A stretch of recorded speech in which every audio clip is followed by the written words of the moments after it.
Segunda leitura, Carta de São Paulo aos Romanos, capítulo 8, versículos 9 e também versículos 11 a 13.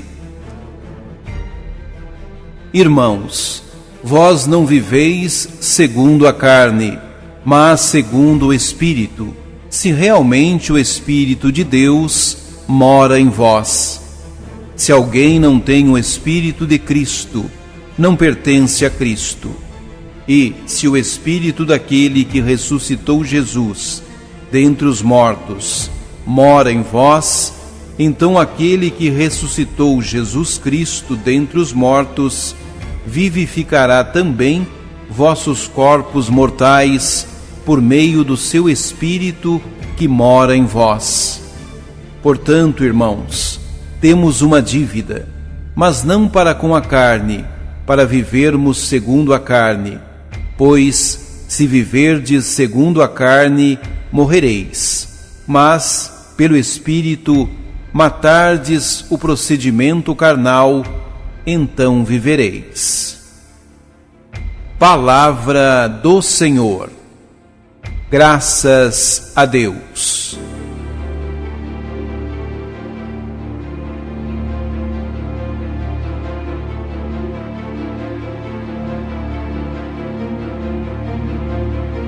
Jesus, o Deus homem, gastou a vida a cumprir o projeto do Pai de dar vida ao homem.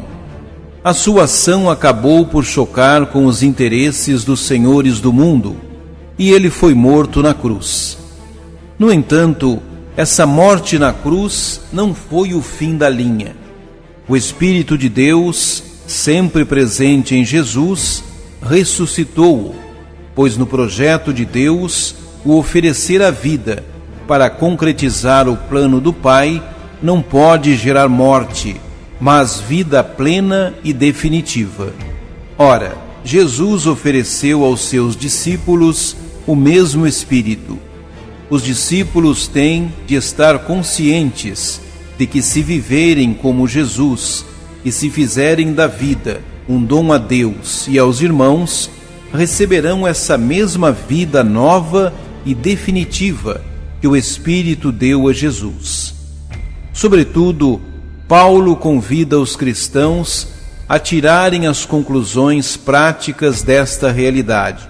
Se viverem segundo a carne, morrerão, isto é, não encontrarão a vida definitiva. Mas se viverem segundo o Espírito, ressuscitarão para a vida nova. Temos aqui uma das mais interessantes e sugestivas antíteses paulinas: a carne e o Espírito.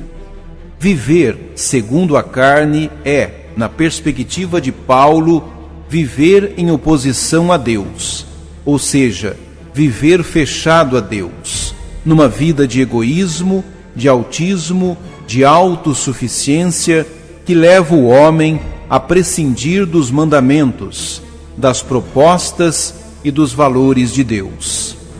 Viver segundo o Espírito é, na perspectiva de Paulo, viver em relação com Deus, escutando as suas propostas e sugestões, na obediência aos projetos de Deus e na doação da própria vida aos homens.